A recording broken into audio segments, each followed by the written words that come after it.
O, nakita nyo, 3 kami dito. Tumulong pa po sila. At least naman po, i-market nila yung tanim ng mga yung tanim ng mga farmers. Kasi mahirap po yung magtanim.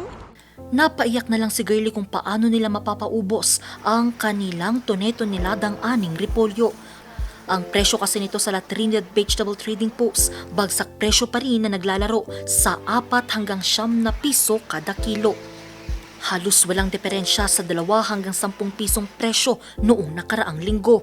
Bagamat walang kasiguraduhan, lumawas sila mula Bugyas Benguet kasama ang kanyang iba pang kamag-anak na magsasaka sa Baguio City para mano-manong ibenta ang kanilang ani sa gilid ng kalsada.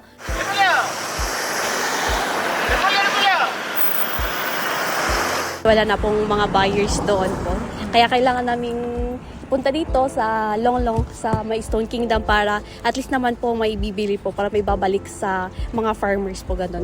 Kasi ang hirap po magtanim ng repolyo, mga abot ng 3 months, 4 months, ganun. Tapos wala pong babalik sa kanila. Para mabawi lamang kahit papano ang kanilang gastos, binebenta nila ito ng 15 peso kada kilo.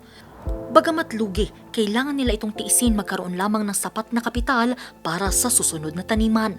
Ilang months na pong ganito, wala namang pinagbago, pabagsak na pabagsak hanggang sa wala ng buyers. Hanggang sa mga farmers na yung nag-initiate na, sige, punta na lang kung saan-saan para lang mabenta. Mahirap po yung magtanim.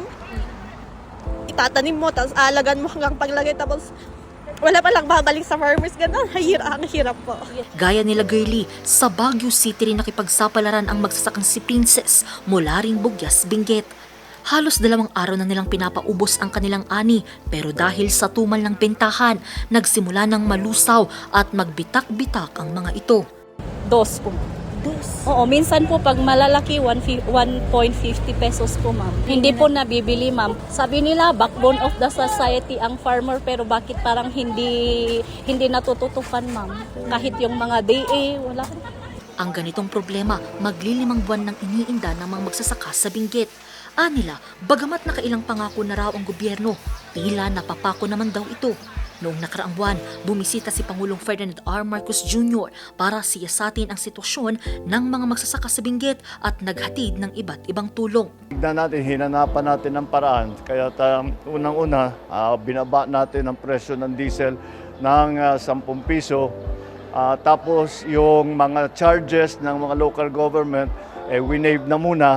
Tapos tinanggal na rin natin ang toll fee para sa mga truck na bumababa.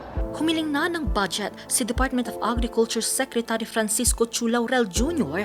para sa pamamahagi ng ayuda sa mga apektadong magsasaka. Para matulungan palalo ang mga magsasaka, ilang LGUs na ang direktang nakipag-ugnayan sa mga magsasaka sa Cordillera para maibenta ang kanilang mga ani. Sa ngayon, inaantay pa rin ng mga magsasaka sa Cordillera ang pangakong fuel subsidy ng Department of Agriculture. Angel Arquero para sa Nation on the Move.